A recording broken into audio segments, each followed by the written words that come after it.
Good morning दोस्तों, कैसे हैं आप सभी। उम्मीद है बहुत अच्छे होंगे और खूब मन लगा के अपनी पढ़ाई कर रहे होंगे।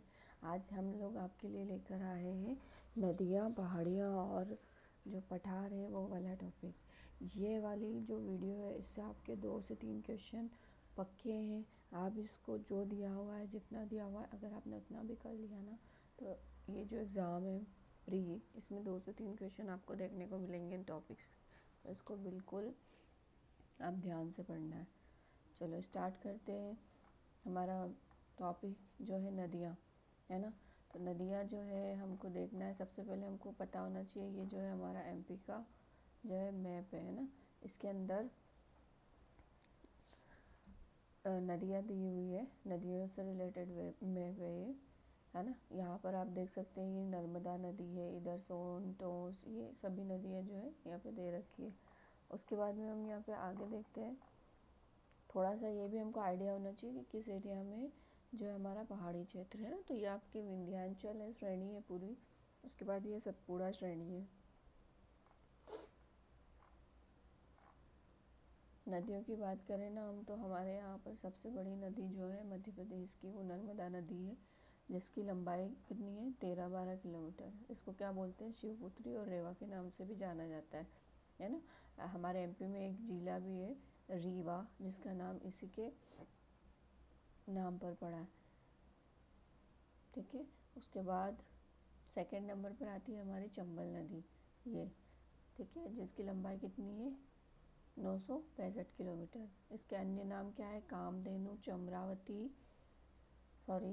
चर्मवती, पूर्णा, निथवाही। उसके बाद हमारी जो थर्ड नंबर पर आती है आपकी नदी, वो है आपकी सोन नदी, है ना। ये 780 किलोमीटर इसकी लंबाई है। उसके बाद फोर्थ नंबर पर आपकी नदी आएगी इधर। देखो सबसे पहले यहाँ पर फर्स्ट वाली जो थी वो कौन सी थी, अपनी नर्मदा, ठीक है। ये कहाँ से निकल रही थी, ये भी अमरकंटक अनूपपुर से। उसके बाद हमारी जो थी थर्ड वाली, फर्स्ट और थर्ड कहाँ से निकल रही है, हमारी अनूपपुर से, ठीक है। सेकंड चंबल, ये आपकी जानापाव, महू, इंदौर, ठीक है, ये यहाँ से निकलती है। उसके बाद हमारी फोर्थ नदी की देख लेते हैं हम।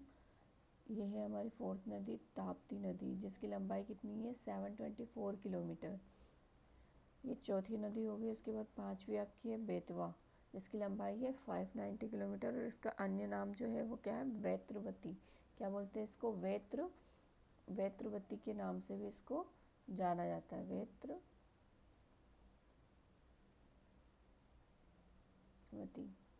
दोस्तों ये जो नदियों वाला टॉपिक है, यहाँ से आपको एक क्वेश्चन देखने को मिलता ही मिलता है ना। तो बिल्कुल भी इसको नहीं छोड़ना है। किस टाइप से क्वेश्चन आते हैं, तो यहाँ पे इसको देखना है कि नदी जो है उसका उद्गम स्थल क्या है ना, समापन कहाँ हो रहा है। अगर किसी नदी में मिल रही है तो वो कौन सी नदी है, कौन सी उसकी सहायक नदियाँ हैं, कहीं से भी पूछ सकता है, ठीक है। और अभी 1-2 सालों में, पिछले में ये देखा गया है कि ज़्यादातर उसकी जो उद्गम स्थल है, तो उद्गम स्थल का नाम ना पूछते हुए जो उसकी पहाड़ी है उद्गम स्थल वाली, उस पहाड़ी का नाम पर्टिकुलर वो पूछ रहा है। तो आपको इन चीज़ों को ध्यान रखना है जब आप नदियों वाला टॉपिक पढ़ें, ठीक है। अब आपको यहाँ पे ये भी ध्यान रखना है दिशा के हिसाब से भी, है ना। तो यहाँ पे मैंने तो छोटा सा कोने में लिखा हुआ, ये मेरे नोट से दोस्तों, अगर आपको पसंद आए तो आप यही प्रिंट आउट निकलवा के अभी एंड टाइम में पढ़ सकते हो। बाकी अगर 2026 के लिए आप प्रिपरेशन कर रहे हो तो आप खुद से भी प्रिपेयर कर सकते हो, है ना। और ज़रूरी नहीं है कि आप सारे टॉपिक के नोट्स बनाओ, लेकिन अगर आप अपने हाथ से सब कुछ लिखते हो ना, तो टाइम तो नो डाउट जाता है, लेकिन जो चीज़ें आपके माइंड में बैठती है ना, बिल्कुल क्लियरिटी के साथ बैठती है ना। तो वो डिपेंड करता है कि आपको ऐसे डायरेक्टली पढ़ने में ज़्यादा आप कंफर्टेबल हैं, या फिर जो है आप अपने हैंड रिटन नोट से, है ना। तो वो डिसाइड आपको करना है, ठीक है। अब यहाँ पे आप देख लीजिए प्रमुख नदियाँ जो है, जैसे पूर्व की ओर प्रवाहित होने वाली, आपको दिशा का ज्ञान होना चाहिए, है ना। जैसे कि आपका यहाँ सिंगरौली है, तो ये आपका इधर मध्य प्रदेश के पूर्व में स्थित है। इसके पहले मैंने परिचय वाला वीडियो करवाया, उसके अंदर अगर आप देखेंगे तो आपको ये सारी चीज़ें पता होगी। ये क्या है, पूर्व में है, ये पश्चिम में है ना। इधर इंदौर, उज्जैन और ये सब आ जाएगा। ये क्या है, मध्य प्रदेश के पश्चिम वाले एरिया में।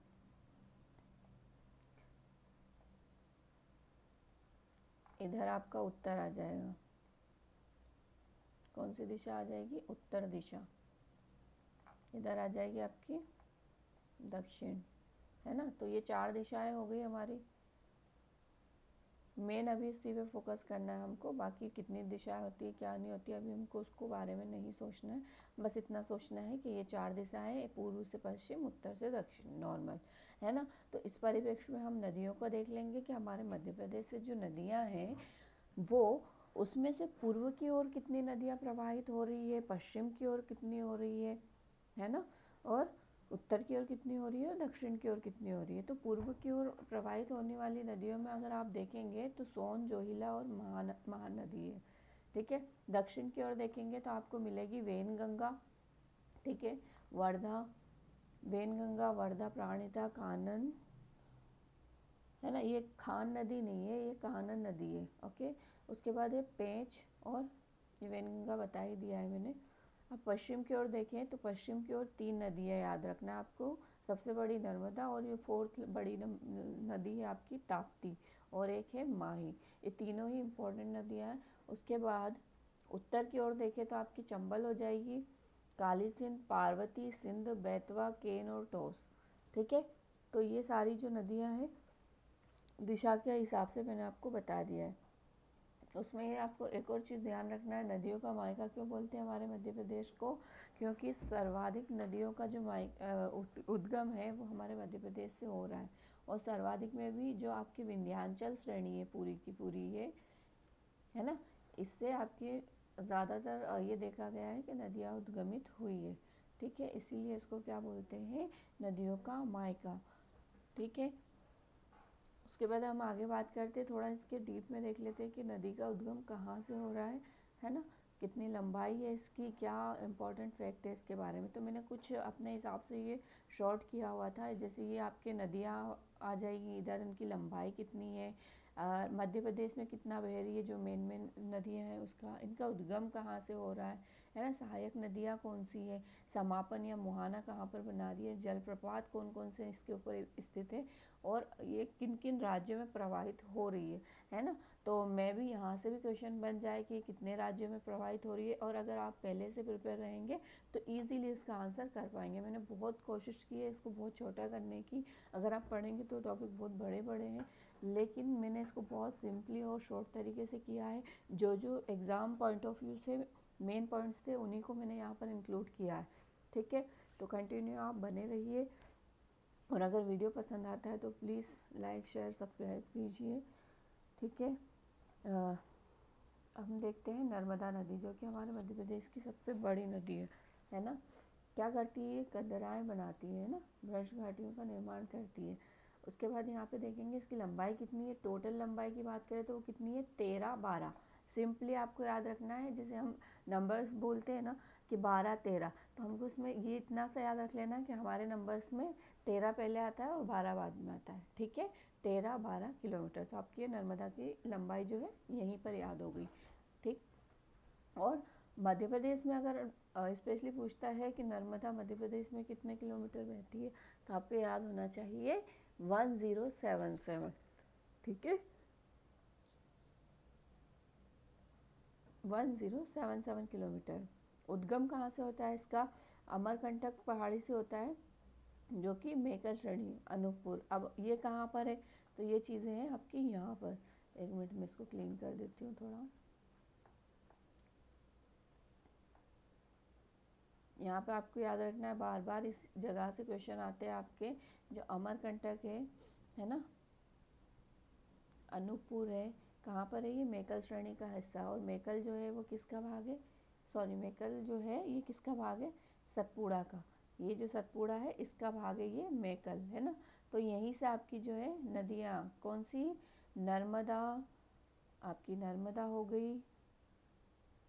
राइटिंग इसमें ठीक से आ नहीं रही है, बट आप समझ जाइएगा, मैं नर्मदा लिख रही हूँ यहाँ पर। नर्मदा आपकी सोन हो गई, और आपकी जोहिला। तो ये 3 नदियाँ हैं जो आपके मेकलरनी और अनूपपुर अमरकंटक से निकलती है। ठीक है, और इन तीनों की दिशाएं आप देख सकते हैं। तो नर्मदा आपके पश्चिम की ओर जा रही है और आपकी सोन और जोहिला जा रही है पूर्व की ओर। ठीक है, और ये जोहिला थोड़ा आगे जाकर के क्या हो जाती है, सोन में ही मिल जाती है। ठीक है, उसके बाद आगे हम बात करेंगे कि सहायक नदियाँ कौन कौन सी है इसकी, नर्मदा की। ये भी पहले क्वेश्चन आए थे, कौन कौन सी नदियाँ जो है नर्मदा की सहायक है। ऐसा ऑप्शन दे देगा आपको, 3 नदियाँ नर्मदा की सहायक दे देगा, एक दूसरी दे देगा और पूछ लेगा कि कौन सी सहायक नदी नहीं है।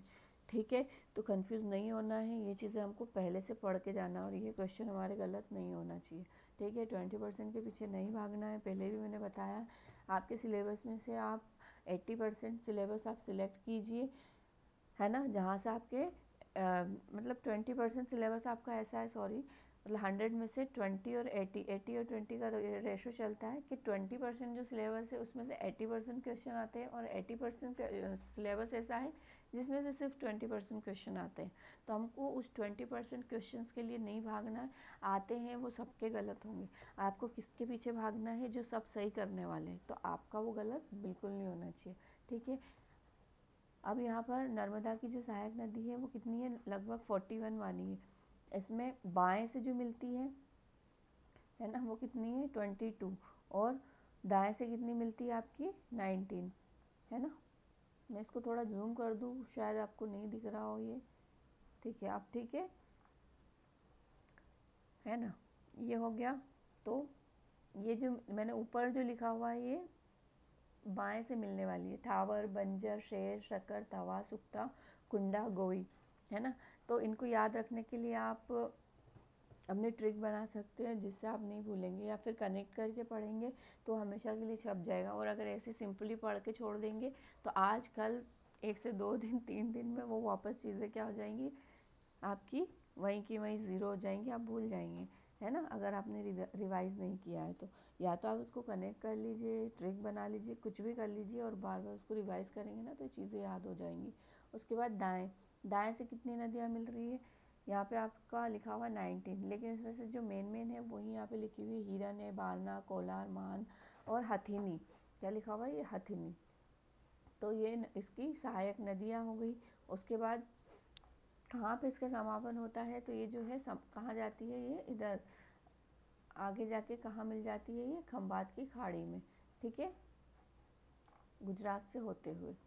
उसके बाद जलप्रपात की बात करें तो कौन कौन से जलप्रपात इसके ऊपर है, तो मैंने ये पूर्व से लेकर पश्चिम की ओर आपको बताया है। मतलब कि मैंने सबसे पहले इधर से लेकर के फिर इधर गई हूँ मैं, जैसे नदी का प्रवाह है उस हिसाब से, है ना। तो कौन कौन से जलप्रपात इसके ऊपर बने हुए हैं, इसके ऊपर बने हुए वो मैंने यहाँ पर बताए। यहाँ पर कौन सा है, यहाँ किधर, इधर ऐसे बताया, है ना। तो सबसे पहले जो है वो है कपिल धारा जलप्रपात। ठीक है, फिर है दुर्गा धारा, लक्ष्मण धारा, पंचधारा, धुआंधार, दर्दी, मानधाता, सहस्त्रधारा और जारवानी। तो ये जो आपके टोटल 8 से 9 जो है जलप्रपात आपकी नर्मदा नदी के ऊपर है, ये आपको बिल्कुल याद कर लेना है। यहाँ से भी क्वेश्चन देखने को मिले, आपको दे देगा कौन सा जलप्रपात कहाँ पर स्थित है, या फिर ऐसा पूछ लेगा कि किस नदी के ऊपर स्थित है। ठीक है, तो इसकी नदी जलप्रपात कहाँ बन रहा है, उसकी स्थिति और कौन सी नदी पर बन रहा है, ये 2 चीज़ यहाँ पर इस वाले टॉपिक में आपके क्लियर होना चाहिए। अपने आप में एक टॉपिक है पर मैंने इसको इसके साथ मर्ज कर दिया। ठीक है, आपको मेन चीज़ें ध्यान रखनी है कि कपिल धारा किसके ऊपर बनता है, नर्मदा पर। ठीक है, अब हम इसके प्रवाहित कौन कौन से राज्यों में होती है तो ये हमको देख लेना है एक बार। नर्मदा, तो नर्मदा नदी जो है मध्य प्रदेश, गुजरात और महाराष्ट्र, है ना, 3 राज्यों से होकर के बहती है। ठीक है, उसके अंदर फिर आपको एक और चीज़ याद रखना है, जैसे कि अभी हमारा यूनिट फर्स्ट है, उसके अंदर आपका संकल्पना और विचार वाला टॉपिक है। तो कहीं ना कहीं मैं भी हो सकता है कि जो नर्मदा हमारे मध्य प्रदेश की सबसे बड़ी नदी है तो वहाँ पर इसको पूछ ले कि जो है इसका उल्लेख मिला कहाँ पर है ना। तो ये उल्लेख के लिए मैंने थोड़ा सा इसमें ऐड कर दिया था, चाहो तो याद रख सकते हो कि आपके नर्मदा का उल्लेख जो है वो कहाँ कहाँ मिलता है? सामवेद में मिलता है, स्कंद पुराण में मिलता है, रेवाखंड में मिलता है और शतपथ ब्राह्मण में भी मिलता है। ठीक है, उसके बाद अगली नदी देख लेते हैं हम, कौन सी है? चंबल। चंबल क्या करती है? भेड़ का निर्माण करती है। ठीक है, क्या लंबाई है इसकी? 965 किलोमीटर।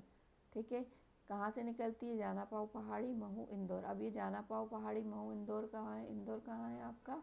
आपका इंदौर ये रहा इंदौर। ठीक है, तो यहाँ पर जाना पाओ पहाड़ी है, वहीं से आपकी जो है क्या होती है? ये चंबल नदी निकलती है। ये मंदसौर, मंदसौर से आपके राजस्थान में एंटर करा, इधर इधर होते हुए वापस मध्य प्रदेश की बॉर्डर पर बहते हुए ये आगे जाके क्या आपके इधर से जो आ रही है यमुना नदी उसके अंदर मिल जाती है। ठीक है,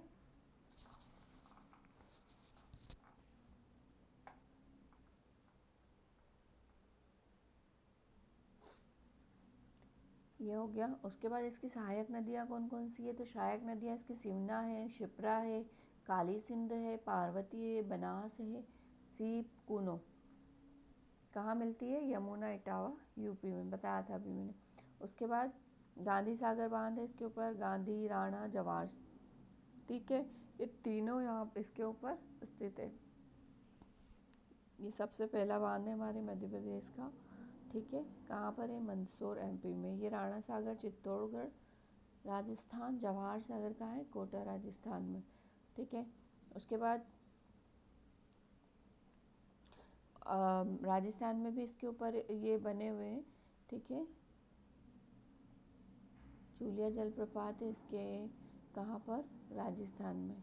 ठीक है, और शीतला माता और झाड़ीदाह जलप्रपात कहाँ पर है? इंदौर में। ठीक है, ये दोनों जो है आपके इंदौर में देखने को मिलेंगे आपको। कहाँ कहाँ कौन कौन से राज्यों में ये प्रवाहित हो रही है? तो ये एमपी में जाती है, फिर एमपी से ऐसे ऐसे होते हुए फिर कहाँ चली जाएगी? राजस्थान में, फिर राजस्थान से फिर एमपी में और फिर यूपी में जाके यमुना में मिल जाती है। ठीक है, कितने राज्यों में प्रवाहित हुई? 1, 2 और 3। ये भी 1, 2 और 3। अब अगली नदी कौन सी है वो देख लेते हैं हम। हमारी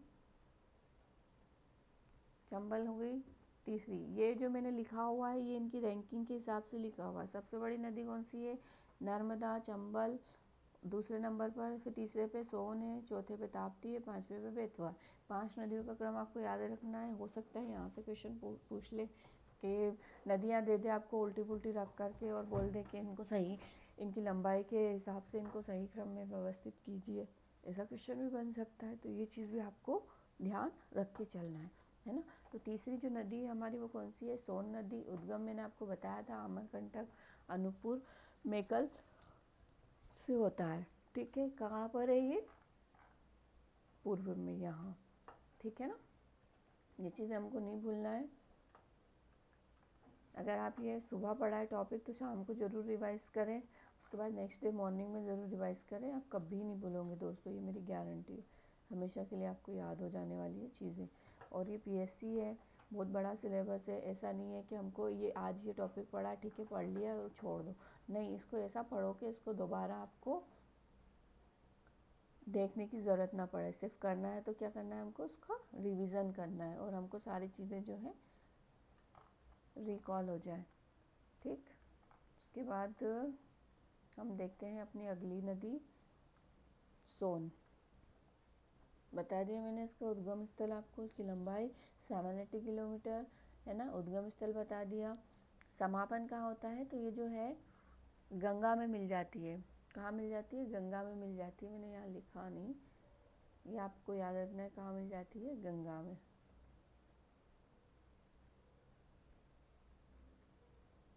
ये नदी आपकी एकमात्र ऐसी है मध्य प्रदेश की जो कि ज़्यादातर आपने यहाँ पर एक चीज़ नोटिस करी होगी कि सारी जो नदियाँ हैं यहाँ से, ये जैसे चंबल चली गई, इधर से आपकी कानन और शिप्रा चली गई, शिप्रा भी इधर जाके यहाँ मिल जाएगी, कानन थोड़ा आगे चल के उज्जैन के समीप यहाँ पे, सॉरी थोड़ा सा मैंने इधर बना दिया, उज्जैन यहाँ पर है। और ये इंदौर, इंदौर के यहाँ से निकलेंगी है ना, और यहाँ पे इसमें मिल जाएंगी। किसके अंदर? बहुत ज़्यादा घिच पिच हो गया, आपको समझ नहीं आएगा। 1 मिनट में फिर से बना देती हूँ इसको, है ना। जैसे ये आपका इंदौर है, है ना। तो इंदौर में आपके क्या है, जानापा पहाड़ी है ना, वहाँ से आपकी चंबल निकली, ये इधर होते हुए इधर चली गई। उसके बाद यहाँ से ही आपकी क्या निकलती है, काकड़ी बर्डी से शिप्रा, है ना, उज्जैन से होते हुए ये मंदसौर में जाके ये भी मिल जाती है, किसमें, चंबल में। और यहीं से कानन नदी भी निकलती है और वो कहाँ मिल जाती है, यहीं उज्जैन के समीप आके किसमें मिल जाती है, शिप्रा में।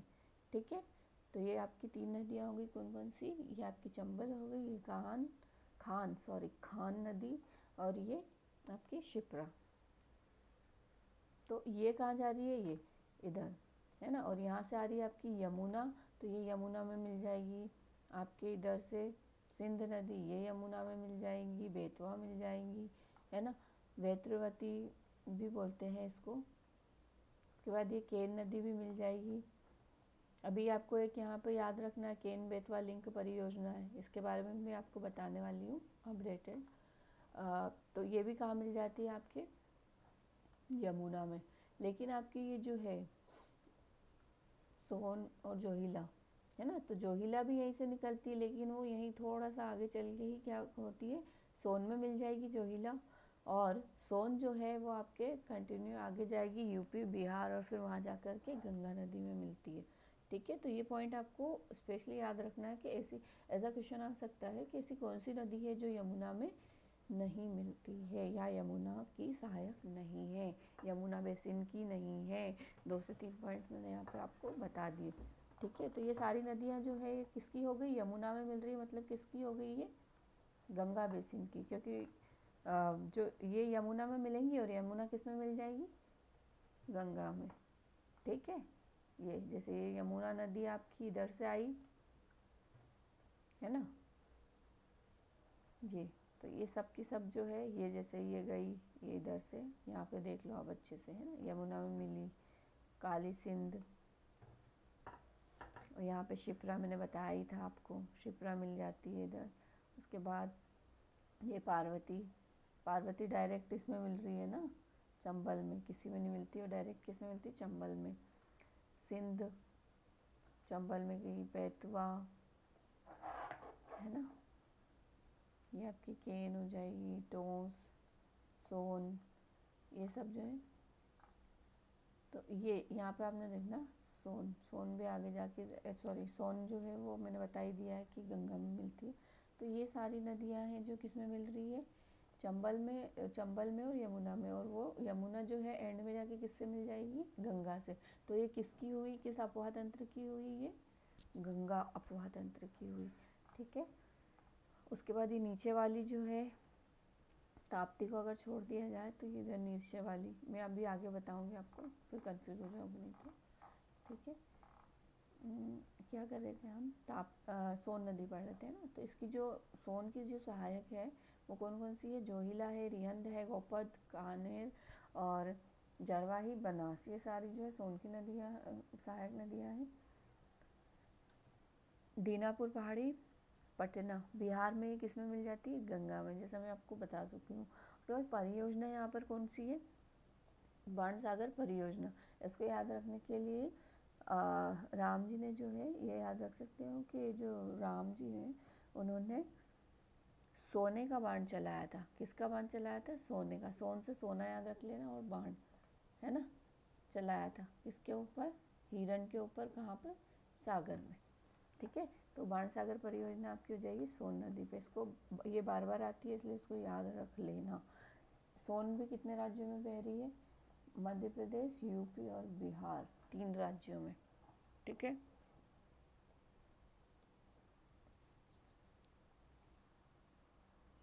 और ये दूसरी सबसे बड़ी नदी है जो गंगा में मिल रही है, दूसरी गंगा की सबसे बड़ी सहायक है कौन, सोन, और पहली कौन सी हो जाएगी, यमुना।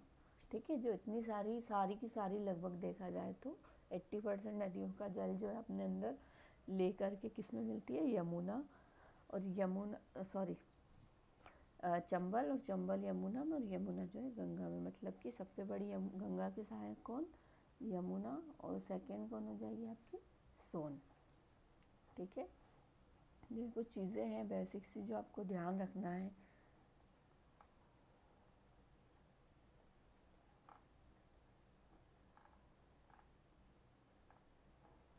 अगली हमारी नदी जो है वो कौन सी है, ताप्ती नदी। क्या करती है, ये भ्रंश घाटी का निर्माण करती है। भ्रंश घाटी मैंने ऊपर भी बताया था कौन सी कर रही थी, जल्दी से कमेंट करें, है ना।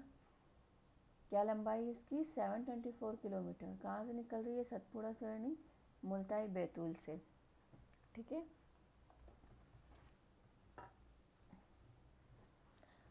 इसका उद्गम स्थल याद करने के लिए आप ये भी कर सकते हो, बैत, या बैतूल से क्या है, बैत, बैट, बैट भी, बैट, बैत, बैट, बैत, थोड़ा सेम सेम लग रहा है ना। तो ताप्ती, जब बच्चे या फिर कोई ज़्यादा परेशान करता है, मानता नहीं है, तो बैट से क्या कर देते हैं, उसको तपा देते हैं, मतलब मारते है ना। ये बस सिंपली मैंने याद रखने के लिए छोटा सा ऐसा ट्रिक किया था, बनाया था। अगर आपको लगे तो आप भी ये याद रख सकते हो ना। ताप्ती का उद्गम स्थल कहाँ से, बैतूल से, है ना। बैत से तपाएंगे। इसकी सहायक नदियाँ गिरना, बोरी, पांजरा, अमरावती, अरुणवती, पूर्णा, और ये दो है ना, और दोनों ही इसी की सहायक है, किसकी, ताप्ती की। दो पूर्णा नदियाँ हैं उधर। उसके बाद कहाँ मिलती है, खंभात की खाड़ी में। कौन कौन से बांध इसके ऊपर बने हुए हैं, पारसडो बांध बना हुआ है, हटनूर बांध है, ओकाई परियोजना है जो कहाँ पर है, गुजरात में, ताप्ती नदी के ऊपर। कौन कौन से राज्य में प्रवाहित होती है, मध्य प्रदेश, महाराष्ट्र, ठीक है। अब जो ताप्ती नदी है वो क्या करती है, यहाँ पर मध्य प्रदेश, महाराष्ट्र और गुजरात, ये तीन आपके हो जाएंगे, इसके भी दो और ये तीन, है ना। अब ये कहाँ बहती है, देखो एक और चीज़ आप ध्यान रखना कि इधर जो है आपकी नर्मदा बह रही है, ठीक है, ये आपकी नर्मदा है, ठीक है। ये कौन सी श्रेणी है, विंध्याचल, है ना, विंध्याचल श्रेणी हो गई है आपकी। उसके बाद ये आपकी सतपुड़ा श्रेणी हो गई, है ना। और ये आपकी है जो ताप्ती नदी है, ठीक है। मैं दूसरा कलर चेंज कर लेती हूँ, एक मिनट, ब्लू कलर ले लेते हैं, ठीक है। ये आपकी कौन सी हो गई, नर्मदा, ये आपकी हो गई ताप्ती। तो नर्मदा और ताप्ती के बीच में क्या है, ऐसा क्वेश्चन आ सकता है। ये मानचित्र के हिसाब से भी आपको ध्यान रखना है। ये नर्मदा बह रही है, ये आपकी ताप्ती बह रही है, इन दोनों के बीच में क्या, कौन है, सतपुड़ा श्रेणी है, ठीक है, सतपुड़ा श्रेणी है। तो ये भी आपको ध्यान रखना है, कौन सी श्रेणी है, सतपुड़ा श्रेणी। और अगर इधर देखेंगे तो अजंता आ जाएगी, है ना। तो ऐसा भी बन सकता है क्वेश्चन कि किन दो पर्वत श्रेणियों के बीच ताप्ती नदी बहती है। तो ऊपर वाले तो आपको पता है, लेकिन महाराष्ट्र में कौन सी आपको ये नहीं पता, है ना। लेकिन इसके पीछे नहीं भागना, बेसिक सी में चीज़ है, मैं आपको बता रही हूँ कि यहाँ पर जो आपका क्या मिल जाएगा आपको, अजंता, ठीक है। तो अजंता और सतपुड़ा के बीच में कौन सी नदी बह रही है, ताप्ती नदी, ओके। नेक्स्ट आगे आते हैं हम, ये हो गया हमारा नर्मदा के समानांतर बह रही है ना। ये नर्मदा और ये आपकी ताप्ती, तो समानांतर हो गई ना, और एक ही दिशा में जा रही है दोनों, हम इसको ऐसे भी याद रख सकते हैं। उसके बाद आपकी अगली आ जाएगी,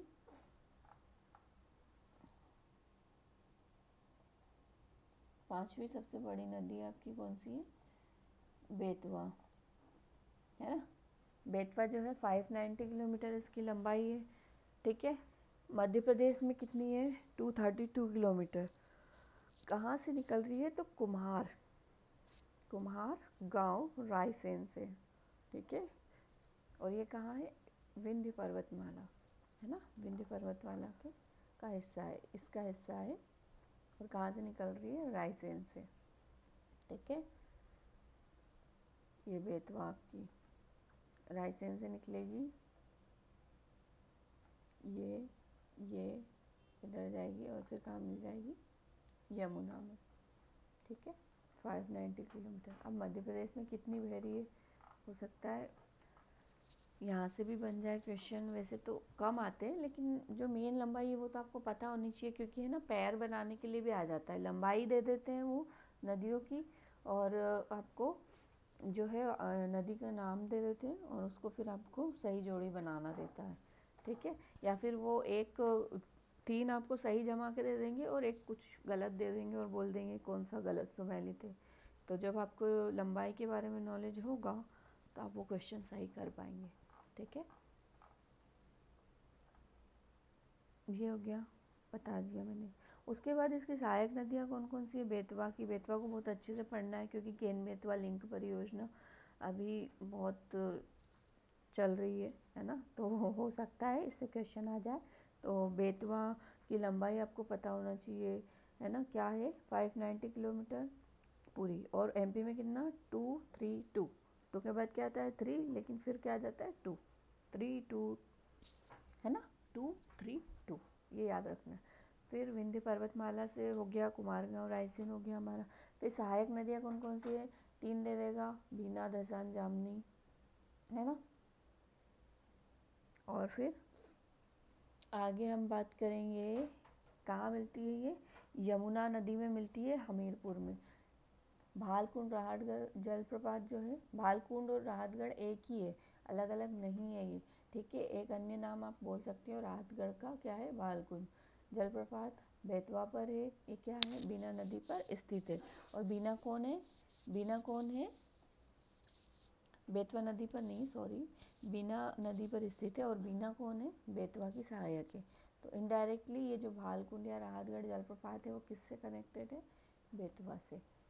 बेतवा कहाँ कहाँ बह रही है? मध्य प्रदेश और यूपी में, है ना। फिर माही, माही का आप देखेंगे, माही जो है बहुत धार होती है माही में, है ना। कितनी लंबाई है इसकी? 580, ठीक है। ये भी किधर बहती है? पश्चिम की ओर, है ना। माही कांता पहाड़ी विंध्याचल पर्वत श्रेणी से निकलती है और कहाँ मिल जाती है? खंभात की खाड़ी में। सहायक नदियाँ कौन कौन सी है इसकी? साम, सोम, चाप, अनस और झाखम, मोरेन। किन किन राज्यों में बह रही है? मध्य प्रदेश, गुजरात और राजस्थान। और माही से आपको एक फैक्ट और याद रखना है यहाँ पर कि जो कर्क रेखा है उसको माही जो है 2 बार काटती है, ठीक है। कितनी बार काटती है? 2 बार काटती है। ये क्वेश्चन आया अभी ये एग्जाम में। फिर है आपकी वैनगंगा, और माही कहाँ से निकल रही है? आपके धार से, धार, है ना, इधर से निकलेगी आपकी माही।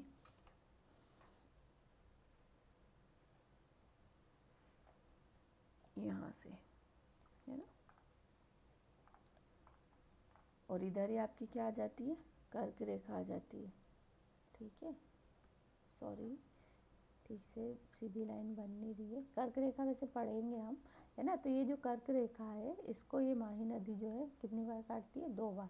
ऐसे जाती है ऊपर, फिर नीचे आती है, फिर काटते हुए आगे प्रवाहित होती है और खंभात की खाड़ी में मिल जाती है, ठीक है। तो माही को याद रखना इम्पोर्टेंट हो जाती है क्योंकि कर्क रेखा को 2 बार काट रही है, ठीक है। वेनगंगा, वेनगंगा कहाँ पर, कहाँ से निकल रही है? सतपुड़ा श्रेणी, महादेव पहाड़ी, मधुरा, शिवनी, ठीक है। कहाँ से निकलती है? शिवनी बालाघाट।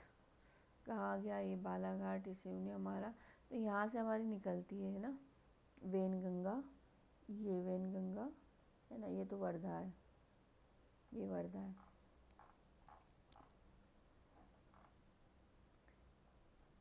गोदावरी में मिलती है कहाँ पर? महाराष्ट्र में। उसके बाद में पेंच, वर्धा, कान, प्राणिता, ये सब इसकी क्या है? सहायक नदियाँ हैं। अब इसको अभी बताया मैंने किन राज्यों में बहती है ये? मध्य प्रदेश और महाराष्ट्र में, ठीक है। और ये जहाँ इसके अंदर मिलती है, क्या बोलते हैं इसको? गोदावरी, वर्धा, वर्धा मिलती है और वेनगंगा, दोनों जहाँ मिलती है ना उनके संगम स्थल को क्या बोलते हैं? प्राणिता, है ना। तो वर्धा तो पहले ही मिल जाती है वेनगंगा में, और जब वेनगंगा गोदावरी में मिलती है ना, तो इस स्थान को क्या, किस नाम से जाना जाता है? प्राणहिता, है ना। और ये कहाँ है? महाराष्ट्र में। फिर वर्धा, वर्धा की क्या लंबाई है? 525 किलोमीटर। कालीवीत पहाड़ी, बैतूल, वेनगंगा नदी, प्राणहिता महाराष्ट्र में मिल जाती है ना। मैंने बताया वेनगंगा में मिलती है कौन? वर्धा। फिर वेनगंगा, मधु, बेम्बाला, ये सब जो है सहायक नदियाँ हो जाएंगी, मध्य प्रदेश महाराष्ट्र में प्रवाहित होती हैं। फिर आती है आपकी सिंध, सिंध क्या है? 470 किलोमीटर, ताल पहाड़ी विदिशा से, ठीक है। यमुना जालौन यूपी में मिलती है, ये यमुना में मिल जाती हूँ, सॉरी, यमुना में मिल जाती है, जालौन यूपी। कुआरी, महुअर, पाहुज और चौपन ये इसकी सहायक नदियाँ हैं। गुना अशोकनगर के बीच की जो सीमा है उस पर ये प्रवाहित होते हुए मध्य प्रदेश और यूपी कहाँ मिल जाती है, आपके यमुना में, यूपी में जाके। उसके बाद केन, केन अगेन आपकी इम्पोर्टेंट हो जाती है क्योंकि केन और बेतवा दोनों को जोड़ा जा रहा है। केन की लंबाई याद रखना है 427 किलोमीटर। अब आप बेतवा की लंबाई मुझे कमेंट करके बताएं क्या है, अभी थोड़ी देर पहले ही पढ़ा है। एमपी की सबसे सुंदर नदी का खिताब इसको मिला हुआ है, ठीक है। कहाँ से निकलती है ये, कैमूर पहाड़ी कटनी से। यूपी के बांदा में किससे मिलती है ये, यमुना से मिलती है ना। सहायक नदियाँ कौन कौन सी है, उर्मिल है, चंद्रावल है, मिर्सन है, सोनार है, गुदैन है। और कहाँ, 2 राज्यों में प्रवाहित होती है ये, मध्य प्रदेश और यूपी।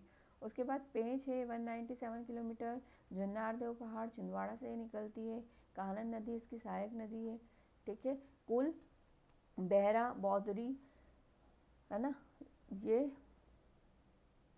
ये इसकी सहायक नदी है और ये मिलती, कहाँ मिल जाती है, कानन नदी महाराष्ट्र में मिल जाती है। पेंच किस में मिल जाती है, कानन नदी में। 2 राज्यों में प्रवाहित होती है, मध्य प्रदेश महाराष्ट्र। क्षिप्रा की बात करें तो 195 किलोमीटर इसकी टोटल लंबाई है। मालवा की गंगा के नाम से ये प्रचलित है ना। बहुत ही पवित्र नदी इसको माना जाता है। मध्य प्रदेश की जीवनदायिनी किसको बोलते हैं, या जीवित नदी किसको बोलते हैं, वो कमेंट करके हम बताएंगे। काकड़ी बर्डी पहाड़ी इंदौर से इसका उद्गम होता है। चंबल मंदसौर में मिल जाती है, मैंने आपको पहले बताया है। खान, गंभीर, सरस्वती इसकी सहायक नदियाँ हैं और ये सिर्फ मध्य प्रदेश में ही प्रवाहित होती है, मध्य प्रदेश के मालवा के पठार में। हो सकता है यहाँ से ऐसा क्वेश्चन आ जाए कि कौन सी नदी है जो मालवा के पठार से उद्गमित होती है और वहीं पर क्या हो जाती है, समाप्त हो जाती है ना। तो ऐसी कौन सी नदी है, क्षिप्रा वहीं से उद्गम हुआ और मालवा के पठार में ही वो क्या हो गई, खत्म भी हो गई। उसके बाद तवा 172 किलोमीटर, चेरकथारी महादेव हिल्स छिंदवाड़ा, क्या है, चेरकथारी महादेव हिल्स, बस इतना याद रख लेना है तवा के लिए, महादेव हिल्स है ना। और किसका भाग है ये, सतपुड़ा का है ना। तो सतपुड़ा से हो रहा है कहीं ना कहीं इसका उद्गम भी तवा का, और कहाँ पे, छिंदवाड़ा में। किस स्थान पर, छिंदवाड़ा, ये इधर, ठीक है, छिंदवाड़ा से।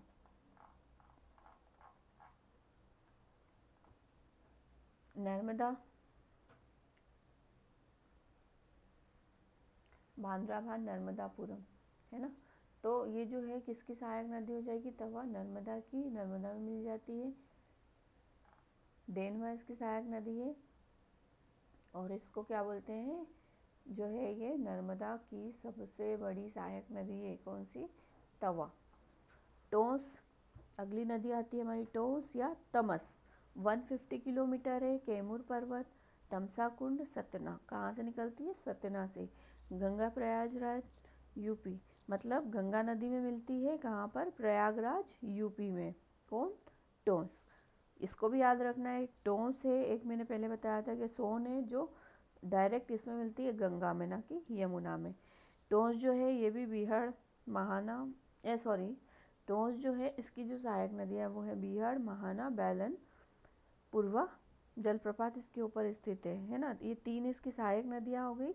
और ये जो है पूर्वा जलप्रपात ये कहाँ पर है, टोंस नदी पर, याद रखना है। 2 राज्यों में प्रवाहित होती है, एमपी और यूपी है ना। ये अपवाह तंत्र समझ लेते हैं, मैं बार बार आपको बोल रही थी है ना। तो ये क्या है, 6 अपवाह तंत्र हमारे यहाँ पे देख सकते हैं हम। एक गंगा अपवाह तंत्र है ना, सबसे बड़ा अपवाह तंत्र है ये, है ना, हमारे मध्य प्रदेश का। फिर नर्मदा है, उसके बाद ताप्ती अपवाह तंत्र है, गोदावरी अपवाह तंत्र है, माही, और फिर महानदी अपवाह तंत्र, ठीक है। तो अब यहाँ पे आप कंफ्यूज हो सकते हैं, लेकिन हमको कंफ्यूज नहीं होना है। हमको क्या करना है, जो नदियाँ पढ़ी है हमने, है ना, तो गंगा में मिल रही थी, कौन कौन सी नदियाँ मैंने आपको ऊपर बताया था, तो वो चंबल, चंबल के बाद में ये वाला जो एरिया बताया था मैंने यमुना में, और यमुना से फिर गंगा में। मतलब इन सब का जो जल है वो किस में जा रहा है, एंड में गंगा में जा रहा है। तो ये अपवाह तंत्र हमारा कौन सा हो जाएगा, गंगा अपवाह तंत्र। ठीक है, उसके बाद हमारी नर्मदा नदी। ठीक है, नर्मदा का अपवाह तंत्र मतलब बहुत सारी नदियाँ अपना जल लेकर के किस में समाहित हो रही थी, नर्मदा में, है ना। लगभग 42 या 41 के आसपास मैंने आपको बताई थी।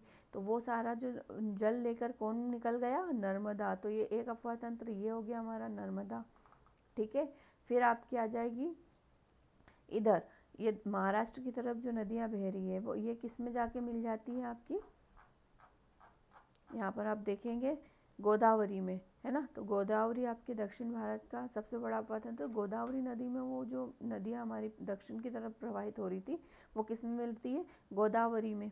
ठीक है, इनडायरेक्टली जो उनका वाटर है, पहले छोटी छोटी नदियाँ बड़ी नदी में मिलेंगी, मतलब जो वेनगंगा वर्धा वगैरह है, और फिर वो जाकर के किस में मिल जाएंगी, गोदावरी में। तो वो सारा का सारा जो पानी था वो किस में चला गया, गोदावरी में। तो एक अपवाह तंत्र वो हो जाएगा। फिर ताप्ती का अपवाह तंत्र जो नर्मदा के समानांतर बहती है, तो इसकी भी प्रमुख सहायक नदियाँ हैं, तो उन सब का जल लेकर के कौन बहती है, ताप्ती। तो एक ये अपवाह तंत्र हो जाएगा। उसके बाद माही, माही के की भी बहुत सारी सहायक नदियाँ, और ये भी डायरेक्ट जो जा रही है आपकी कहाँ पर, ये आपकी बंगाल की खाड़ी में जाती है ना। ये आपकी खंबात की खाड़ी, ये आपके बंगाल की खाड़ी में जाती है, महानदी बंगाल की खाड़ी। तो ये डायरेक्ट जाने वाली नदियाँ हैं जो कहाँ, समुद्र में जाके मिल रही है ना। तो इसलिए ये अपवाह तंत्र हो जाएगा। और ऐसी नदियाँ जो इनमें मिलती हैं वो सब इनका, उनकी सहायक नदियाँ हो जाएगी जिनका जल लेकर के ये प्रवाहित हो रही है। तो कितने हो गए टोटल हमारे, 6 अपवाह तंत्र, गंगा, नर्मदा, ताप्ती, गोदावरी, माही और महानदी। अभी महानदी किधर है, आपके इधर देख सकते हो आप, दक्षिण पूर्व में। ठीक है, इस वाले एरिया में। आगे ये आपका नदियों वाला टॉपिक यहीं पर समाप्त होता है। काफ़ी टाइम हो गया है, इसलिए मैं चलो बता ही देती हूँ। 2 से 3 पेज हो रहे, पहाड़ियाँ, है ना। पहाड़ियाँ वाला अगला टॉपिक हो गया हमारा स्टार्ट। यहाँ पर अमरकंटक आपको पता ही है, मैंने बताया था आपको। अमरकंटक से क्या होता है, आपकी 3 नदियों का उद्गम, नर्मदा, सोन, जोहिला, है ना। मिलन स्थल है किसका, आपके सतपुड़ा का और विंध्याचल श्रेणी का। ये आपको याद रखना है, सतपुड़ा और विंध्याचल श्रेणी का क्वेश्चन बन सकता है। ये आपकी सतपुड़ा श्रेणी है ना, और ये आपकी विंध्याचल श्रेणी है। तो ये जो स्थान है ना, ये वाला जो स्थान है ना, इसको मिलन स्थल बोलते हैं इन दोनों का।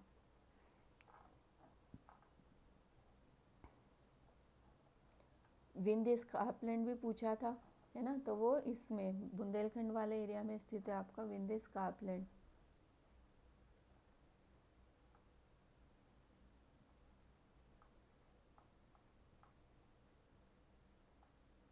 अब आपको यहाँ पे 2 चीज़ें याद रखनी है ना।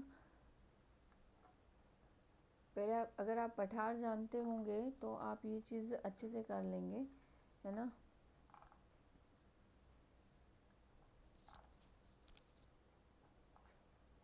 तो कैसी लगी दोस्तों आपको क्लास, आज के लिए इतना ही।